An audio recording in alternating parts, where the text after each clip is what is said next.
Hey there, Elon families. Welcome to this season's final episode of Between the Oaks, where we introduce you to some of the most interesting and important people on Elon's campus. Today's guest is Lasse Palomaki, the Associate Director of Career Services for Alumni. He works here in the Student Professional Development Center, our on-campus office that helps students and alumni prepare for life after Elon. We're going to talk about his work here at Elon, his journey from growing up in Finland to playing collegiate soccer in the U.S., and his social media influence. Let's go inside the SPDC and meet Lasse. All right, we're excited to chat today with Lasse Palomaki. Lasse, thanks so much for being here today. Absolutely, thanks for having me. Of course. So you joined the Student Professional Development Center about a year ago, February 2024. Correct.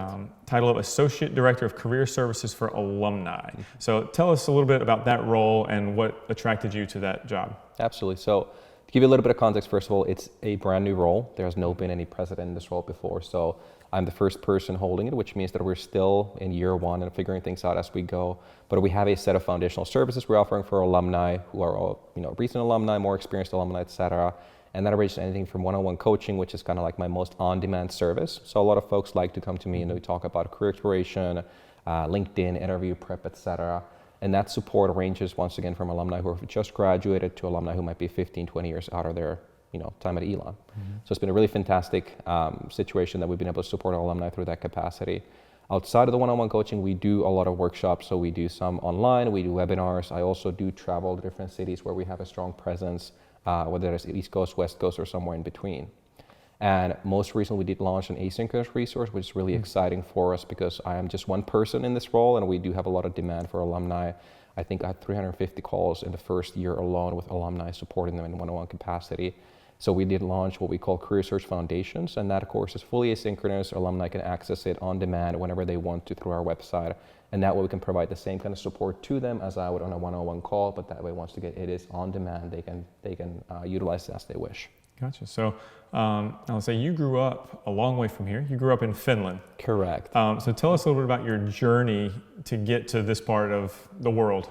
Absolutely, yeah. So moved to the U.S. in 2010 actually, and it seems like a long time ago now, almost 15 years back. But I was supposed to come here just for 1 year in high school, kind of learn the language, learn the culture, go back home to be a little bit more educated, worldly person. And that 1 year turned into 15 years. And really the way it's happened is that stayed in high school for 2 years, graduated from there. I did go to UNCG for my undergraduate as well as my MBA. Played soccer there for a couple of years, had about 4 surgeries in 6 months, which told me there was time to kind of put the cleats aside and focus on being a student. And directly from there, I did get my MBA, like I noted. The plan was to become an international consultant, fly around the world and go to Deloitte and McKinsey's and all that. But during my MBA, I did have an internship at the Center for Creative Leadership here in Greensboro, North Carolina, which is down the road from us. It's a nonprofit focused on leadership development. It's a really fantastic organization. I got to do a lot of the people side of business, so workshops, facilitation, focus groups. We did coach a lot of CEOs, et cetera. So that was the people side of business that really sparked my interest in how can I still be associated with business, but still supporting the people side of business.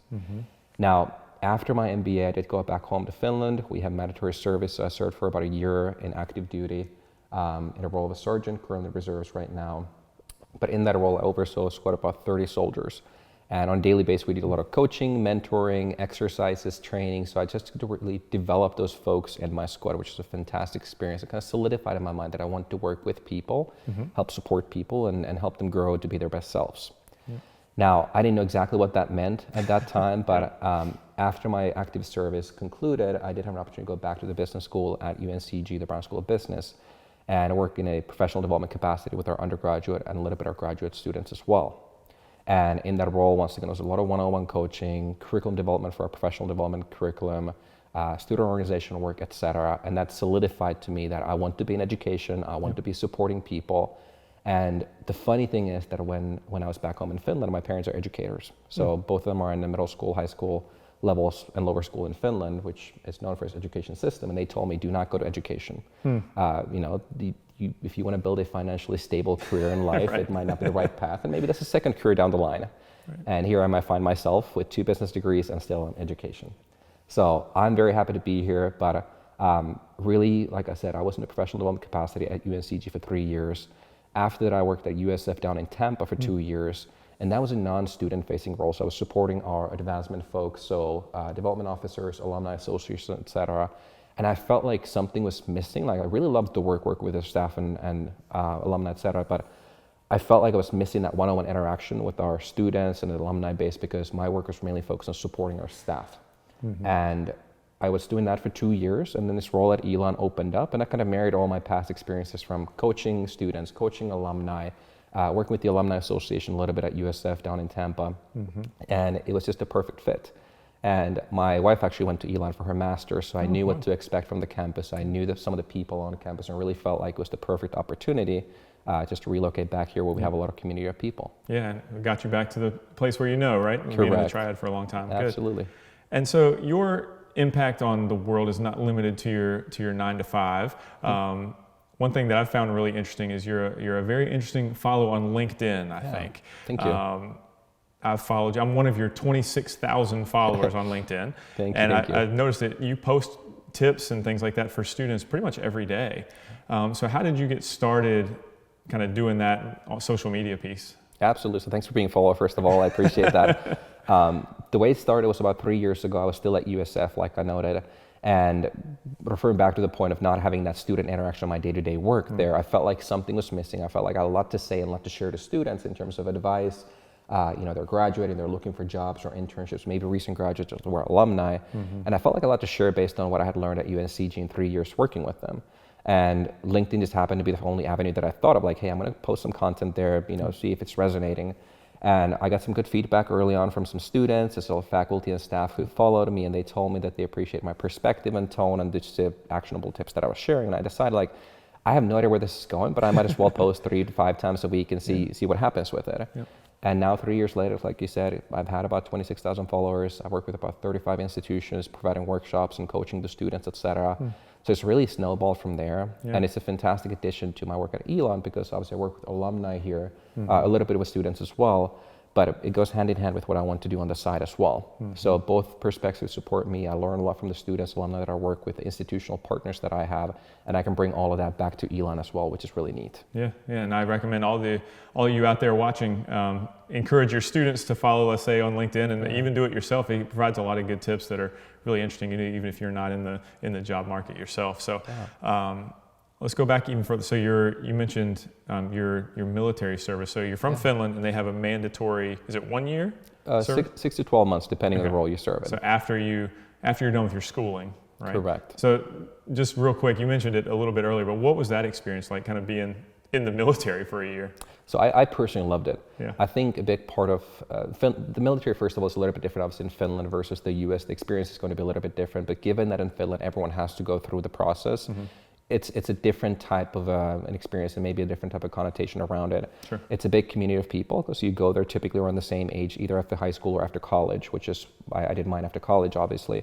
So you get to build that community of people around you. You are in the thick of it together, which is one of the best pieces of military. So you get to sometimes suffer a lot together, but also achieve a lot together, which is really neat. So I loved it. It builds a lot of discipline. It builds a lot of autonomy, and it really just we felt like we were doing important work for our country, which was point of pride. Yeah, for sure. And some people have heard of Finland as the 8-time reigning most happy country in the world, according to the United Nations. That's correct. For those who are not familiar, what do you think? What is it about Finland that makes it the most happy country in the world? Personally speaking, I can't address to everyone, all the 5.5 million people we have back home, but personally to me, I think nature is a big piece. We have almost 200,000 lakes in Finland. People like to go outside, so when you're off to work or after work, you go and you enjoy the nature. You take your kids out there. Even in school, in between classes, like when you're lower school, middle school, you have about 15 to 20 minutes in between every class where you go outside. So you play in the woods or the courtyard or whatever that is. So you get to be outside a lot and you get to enjoy that aspect. And we have 4 seasons. You have the snowy times and you have the sunny times. There's no humidity. That's a big thing. I think that might be a big part of happiness as well.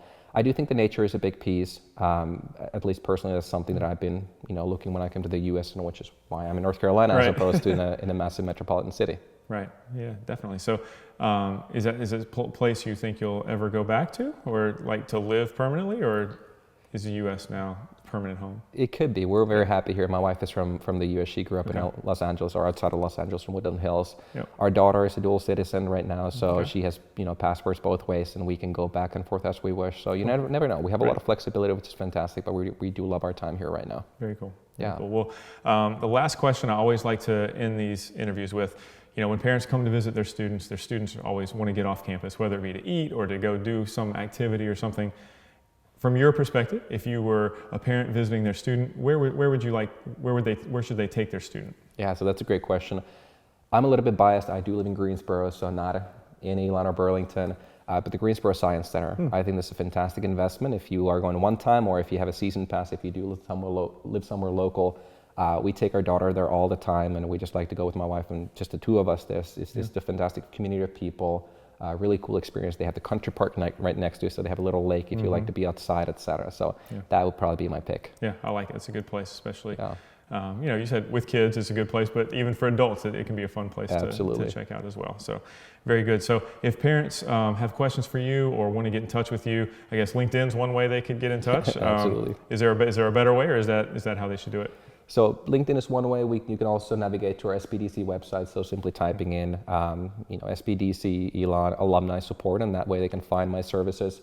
I understand that parents are supporting current students who are at Elon, but we do love supporting our alumni throughout their whole careers after being at Elon, because you're a part of Elon community when you're a student here and beyond that. So you can find me LinkedIn. You can find me on the SBDC website as well as the alumni engagement website. Awesome. Very good. Well, Lasse, thank you so much for your time, and thank you to those of you at home who've been watching. This is the last episode of the academic year for Between the Oaks. We appreciate you watching this episode and all of the ones earlier this year. So we'll look forward to seeing you in the fall with a new season.